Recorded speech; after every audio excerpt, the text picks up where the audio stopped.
नमस्कार दोस्तों, आपका हमारे चैनल ऑल इज वेल हमेशा में स्वागत है। आज की कहानी है एक बूढ़ी माई और उनकी सच्ची भक्ति की। एक समय की बात है दोस्तों, किसी गांव में एक बूढ़ी माई रहती थी। उनके एक बेटा बहू और एक पोता था। बूढ़ी माँ गणेश जी की परम भक्त थी। हर रोज भगवान गणेश की पूजा किया करती थी।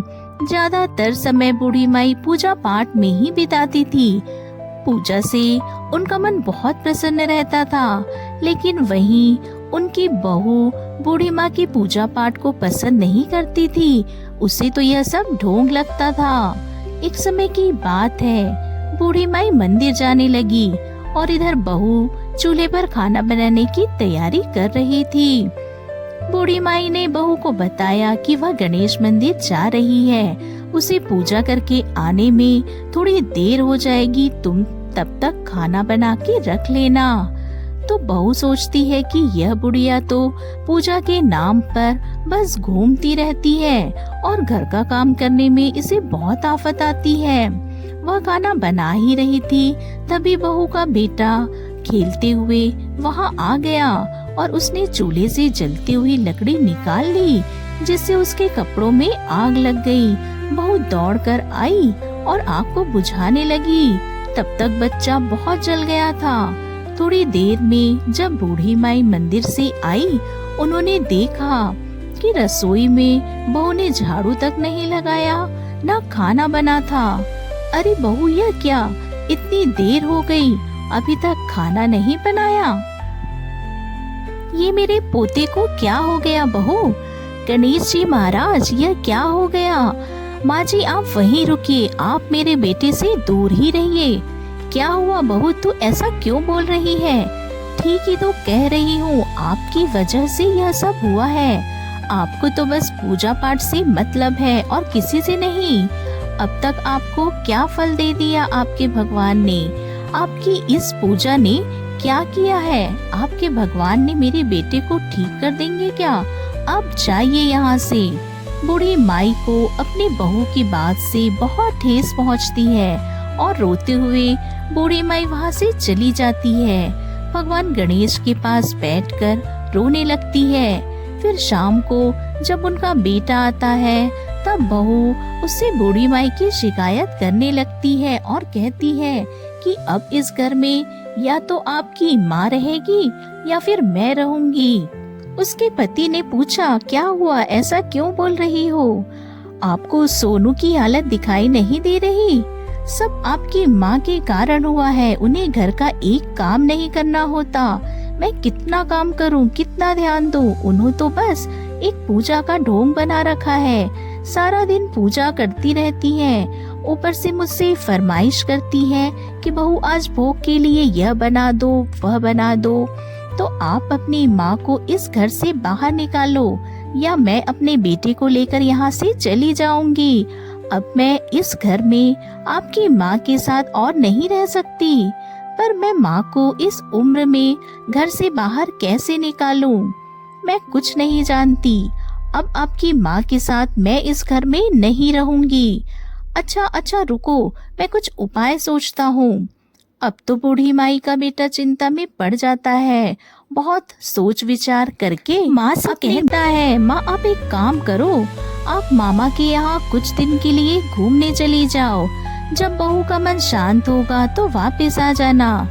लेकिन बेटा, मैं तो सालों से अपने मायके गई ही नहीं, मुझे रास्ता भी नहीं पता। कोई बात नहीं माँ, मैं आपको छोड़ आऊंगा। और अगली सुबह बेटा बूढ़ी माँ को अपने साथ लेकर चला जाता है और चलते चलते एक घने जंगल में पहुँच जाते हैं। क्या हुआ बेटा, यहाँ क्यों रुक गया? माँ, मुझे जरा जरूरी काम है, मैं यहीं से लौट रहा हूँ। और हाँ, यही है तुम्हारे मायके का रास्ता, तुम सीधी चली जाना। और बेटा माँ को छोड़कर चला जाता है। बूढ़ी माई उसी रास्ते पर चलने लगती है और चलते चलते बहुत दूर पहुंच जाती है। अब शाम होने वाली थी और जंगल अभी खत्म नहीं हुआ था। माँ समझ चुकी थी उसके बेटे ने उसे हमेशा के लिए त्याग दिया है। बूढ़ी माई को बहुत प्यास लगी थी। तब बूढ़ी माई को एक तालाब दिखाई दिया और वो वहीं हाथ पैर धोती है, पानी पीती है और बैठकर रोने लगती है। भगवान गणेश से प्रार्थना करती है, हे भगवान, मुझे पता है मेरा बेटा मुझे मरने के लिए छोड़ गया है, अब वो मुझे लेने नहीं आएगा, लेकिन भगवान जी मेरे बच्चों को खुश रखना, मेरे पोते को जल्दी से अच्छा कर देना, उनकी रक्षा करना, मुझ पर दया करना प्रभु। ऐसा कहकर वह आंखें बंद करके भगवान गणेश की आराधना करने लगी। बूढ़ी माई ने सोच लिया था अब वह वहीं अपने प्राण त्याग देगी। तभी उसे एक बालक की मधुर सी आवाज सुनाई दी। जब उसने आंखें खोली तो देखती है एक छोटा बालक उसके सामने बैठा था। माई, क्या आप पूजा कर रही हो? हाँ बेटा, पूजा कर रही थी। आज दिन भर पूजा नहीं कर पाई थी तो सोचा अभी कर लेती हूँ। माई, मुझे प्रसाद नहीं दोगी? बेटा, मेरे पास प्रसाद तो नहीं है, मैं तुम्हें क्या दूँ? माई, कुछ नहीं है तो यह पत्ते ही दे दो। ठीक है, मैं अभी पत्ते तोड़ कर लाती हूँ। बूढ़ी माई पत्ते तोड़ कर लाई और बालक के सामने रख दिया। भगवान जी की कृपा से बालक ने उन जंगली पत्तों को स्वादिष्ट भोग में बदल दिया। यह देख बूढ़ी माई के आश्चर्य का ठिकाना न रहा। बूढ़ी माई बहुत खुश हुई और उन्होंने बच्चे को गले लगाकर पूछा, यह कैसा चमत्कार है? बेटा, तुम कौन हो? यह सब तो गणेश जी की माया है। चलो माई, अब भोजन करते हैं। एक निवाला तुम मुझे खिलाना, एक निवाला मैं तुम्हें खिलाऊंगा। माँ जी, आप यहीं रहिए, यहाँ से कहीं मत जाना, रात हो चुकी है। आगे जाओगी तो जंगली जानवर तुम्हें नुकसान पहुँचा सकते हैं। बालक की बात मानकर बूढ़ी माई वहीं रुक गई और एक पेड़ के नीचे सो गई।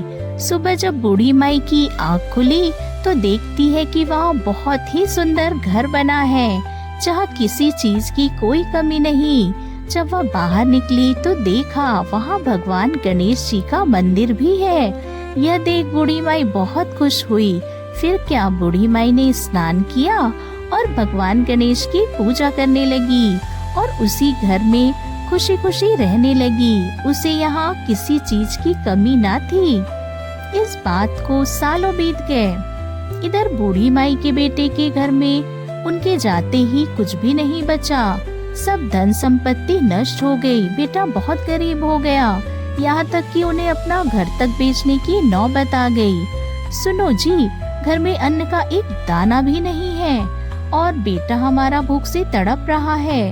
अब इस गांव में हमारा गुजारा बहुत मुश्किल है। क्यों न हम यह गांव छोड़कर शहर चले जाएं? वहाँ हम दोनों कोई न कोई काम करके पैसे जुटा लेंगे, पेट में 2 रोटी तो आएगी। हाँ माया, तुम सही कह रही हो। अब यहाँ कुछ नहीं बचा, हमें शहर जाना ही होगा।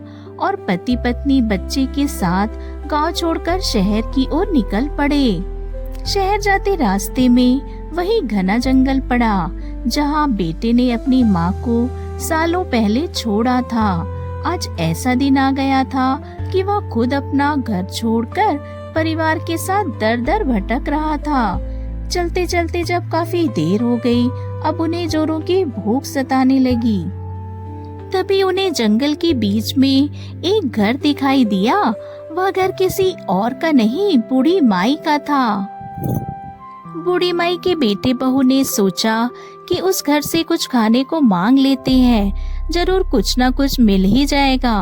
और यह सोचकर बेटे बहू उस बूढ़ी माई के घर का दरवाजा खटखटाते हैं। जब बूढ़ी माई ने दरवाजा खोला तो बूढ़ी माई को जरा भी देर नहीं लगती पहचानने में कि यह उनका ही परिवार है। और अपनी माँ को इतने बड़े घर में जीवित देख बेटे बहू हैरान रह जाते हैं। पूछते हैं, अरे माँ, आप यहाँ क्या कर रही हो? क्या आप इस घर के मालिक को जानती हो? नहीं बेटा, यह घर तो मेरा ही है, मैं ही घर की मालकिन हूँ। लेकिन आप इतने बड़े घर की मालकिन कैसे बन गई? मैंने कहाँ कुछ किया है, यह तो सब गणेश जी की कृपा से हुआ है। सब उन्होंने ही मुझे दान में दे दिया। क्या करूं, मेरी औलाद ने तो मुझे मरने के लिए इस जंगल में छोड़ दिया था, लेकिन गणेश जी ने मुझे संभाल लिया। वह एक बालक के रूप में आए और उन्होंने मुझे यह सब दे दिया। माँ, हमें क्षमा कर दो, हमने आपको घर से निकाल कर बहुत बड़ा पाप किया था और शायद उसी पाप की सजा हमें मिल रही है। मैं अपने परिवार के साथ सड़क पर आ चुका हूँ। न बारिश से बचने के लिए हमारे पास छत है और न पेट भरने के लिए खाना। बहू ने भी बूढ़ी माई से माफी मांगी और कहा कि मैं आपकी पूजा को बहुत कुछ बोलती थी और शायद इसी का फल अब हम भोग रहे हैं। नहीं नहीं बेटा, मैं तो माँ हूँ, मैं तो क्षमा कर ही दूंगी, लेकिन तुम्हारी नियति तुम्हें क्षमा नहीं करेगी और उसी का परिणाम तुम लोग भुगत रहे हो। और मुझे लगता है कि अब तुम्हें अपनी गलती का पछतावा हो चुका है और इसी क्षण के लिए ही गणेश जी ने मुझे जिंदा रखा था। मैं यह सब धन संपत्ति का क्या करूंगी, यह सब तुम्हारा ही है। वैसे भी मेरा समय तो अब पूरा हो चुका है इस लोक को छोड़कर परलोक जाने का। ऐसा कहकर बूढ़ी माई अपने प्राण त्याग देती है और गणेश लोक में उनकी आत्मा को स्थान मिल जाता है। इधर बूढ़ी माई का परिवार पछतावे के आंसू बहाता रहता है। तो हे गणपति महाराज, जैसी कृपा आपने बूढ़ी माई पर करी, वैसे ही अपने सभी भक्तों पर कृपा बनाए रखना। कहानी अधूरी हो तो पूरी करना, पूरी हो तो मान रखना, सबके नित नियम को पूर्ण करना। जय हो गणपति महाराज की।